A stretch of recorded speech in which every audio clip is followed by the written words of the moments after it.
William Wordsworth, the nature's poet, harbinger of nature, high priest of nature, and he is also known as the worshipper of nature. We are going to deal with his early life, later life, and about his works and achievements.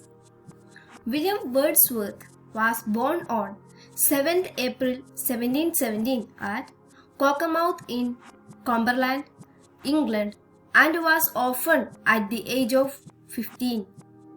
He was the second of their 5 children and were left in care of different relatives. 15 വയസ്സിൽ തന്നെ അനാഥനാക്കപ്പെട്ട വ്യക്തിയാണ് Wordsworth. അദ്ദേഹത്തിൻ്റെ relatives ആണ് പിന്നെ ഈ മക്കളെയൊക്കെ വളർത്തുന്നത്. He did well at Hawkshead Grammar School where he wrote his first poetry. He went to study at Cambridge University. He did not excel there but managed to graduate in 1791. As a young man, Wordsworth developed a love of nature, a theme reflected in many of his poems. അപ്പോൾ അദ്ദേഹത്തിൻ്റെ എല്ലാ അധിക പോയംസിൻ്റെയും പ്രധാനപ്പെട്ട theme എന്ന് പറയുന്നത് എന്തായിരുന്നു? നേച്ചറായിരുന്നു. അതുകൊണ്ട് തന്നെയാണ് അദ്ദേഹത്തെ നമ്മൾ നേച്ചേഴ്സ് പോയറ്റ് അല്ലെങ്കിൽ വേർഷിപ്പർ ഓഫ് നേച്ചർ എന്നൊക്കെ വിശേഷിപ്പിക്കുന്നത്. Wordsworth's enthusiasm for the French Revolution took him to France in 1791 and was a supporter of the new government's republican ideals. Wordsworth French റവല്യൂഷനോട് കൂടുതൽ എന്തൂസിയാസം പ്രകടിപ്പിക്കുകയും അതിൻ്റെ ഭാഗമായിട്ട് തന്നെ 1791 ഫ്രാൻസിലേക്ക് പോവുകയും അവിടുത്തെ പുതിയ ഗവൺമെൻറ്റിൻ്റെ റിപ്പബ്ലിക്കൻ ഐഡിയാസിനെ സപ്പോർട്ട് ചെയ്യുകയും ചെയ്തു. During that time, he had an affair with Annette Welland, who bore him an illegitimate daughter, Caroline, in 1792. In 1794, he was reunited with his sister Dorothy, who became his companion, close friend, moral support, and housekeeper until her physical and mental decline in the 1830s. Dorothy is also a poet. In 1795, Wordsworth met Samuel Taylor Coleridge. The two became friends and together worked on lyrical ballads. The volume contained Coleridge's Rime of the Ancient Mariner and Wordsworth's Tintern Abbey. അപ്പോൾ നമ്മൾ ഈ വർക്കിൻ്റെ lyrical ballads നമ്മൾ പറഞ്ഞിട്ടുണ്ടല്ലേ, romantic ഏജിൻ്റെ beginning എന്ന് പറയുന്നത് ഈ ഒരു വർക്കോട് കൂടിയാണ്. കോളറിഡ്ജിൻ്റെയും വേർഡ്സ്വർത്തിൻ്റെയും ഒരു കമ്പൈൻഡ് ആയിട്ടുള്ള ഒരു വർക്കാണ് ഈ ലിറിക്കൽ ബലാഡ്സ് എന്ന് പറഞ്ഞത്.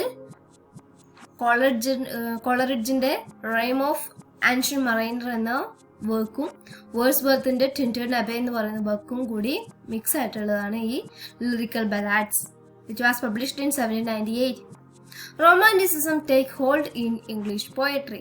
The same year, Wordsworth began writing The Prelude, an epic autobiographical poem that he would revise throughout his life.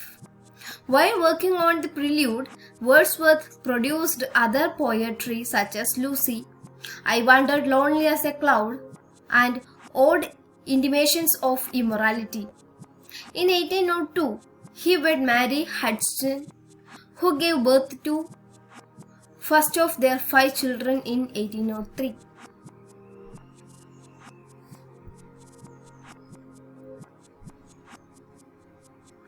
I Wandered Lonely as a Cloud അദ്ദേഹത്തിൻ്റെ പോയമാണ്.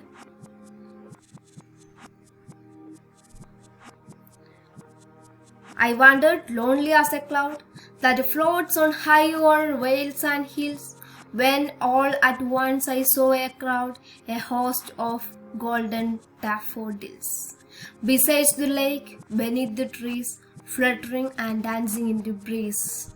അപ്പോൾ ആ വേർഡ്സിൽ അല്ലെങ്കിൽ നമുക്കത് വായിക്കുമ്പോൾ തന്നെ നമുക്ക് മനസ്സിലാവും അല്ലേ, how wonderfully he depicts the nature or the scenes in the nature.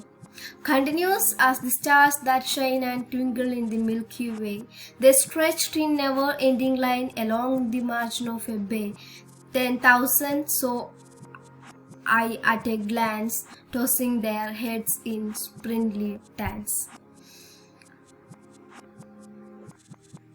The waves beside them danced, but they outdid the sparkling waves in glee. A poet could not but be gay in such a jocund company. I gazed and gazed, but little thought what wealth the show to me had brought. For oft, when my couch I lay, in vacant in pensive mood, there flashed upon that inward eye, which is the bliss of solitude, and then my heart with plea and dances with the daffodil. Here he describes how he walked around and felt as lonely as a cloud. He doesn't say walked around, but uses the much more descriptive word wandered. Wandered എന്ന് പറഞ്ഞാൽ എന്താ? അങ്ങനെ ചുറ്റിത്തിരിയുക ആണ്. Walked around നല്ല word അല്ലാതെ ഉപയോഗിച്ചിട്ടുള്ളൂ wandered. Suddenly, the speaker sees a group of daffodil flowers. We tend to think of daffodils as yellow, but he uses the more majestic sounding golden. ഇപ്പോൾ daffodil flowers എന്ന് പറയുമ്പോൾ നമ്മൾ yellow flowers എന്ന് പറയും, പക്ഷേ Wordsworth അതിനെ golden colour അല്ല majestic gold ആ ഒരു തീമിലാണ് അതിൻ്റെ കളറ് വർണ്ണിച്ചിരിക്കുന്നത്. He calls them a crowd. Crowd എന്ന് പറഞ്ഞാൽ നമ്മൾ കൂട്ടത്തിനാണ് ക്രൗഡ് എന്ന് പറയാം അല്ലേ. So they must be packed tightly together. Then he elaborates on crowd by adding the noun host. A host is just a big group. ഈ flowers crowd of flowers അല്ലെ host of flowers എന്നാണ് അദ്ദേഹം വിശേഷിപ്പിക്കുന്നത്. He sees the daffodils beside a lake and underneath some trees. It's a breezy day and the flowers flutter and dance on their stems. ഇപ്പോൾ ചെറിയ breeze എന്ന് പറയുമ്പോൾ എന്താ, ചെറിയ കാറ്റൊക്കെ വരുന്ന സമയത്ത് ഈ ഫ്ലവേഴ്സ് ഡാൻസ് ചെയ്യുന്നുണ്ടെന്നാണ് വേർഡ്സ്വർത്ത് പറയുന്നത്.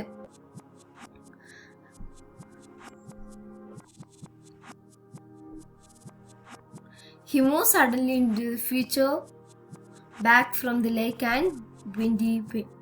And the poem has an end rhyme. The poetനെ കുറിച്ചിട്ടുള്ള ഡീറ്റെയിൽസ് ആണ്. ഓക്കെ, അപ്പോൾ നമ്മൾ വേർഡ്സ്വർത്തിനെ മനസ്സിലാക്കേണ്ടത് ഈ ഒരു രീതിയിലാണ്. He was A nature poet. And all together, note these points. William Wordsworth was an influential British poet because he contributed a lot of masterpieces and masterworks in the field of poetry. Being an orphan at the age of 13 was not a hindrance to him to reach his goals and dreams in life. Instead, he used it as an inspiration to make his life better together with his beloved and neurotic sister Dorothy. Lyrical Ballad was his first masterpiece that gives a lot of privileges to him as a poet. In the following years, he started to write large and philosophical poems. William Wordsworth made a big impact in the field of poetry and was a successful poet during his time and became a patriotic, conservative and public man. Okay? This is all about William Wordsworth.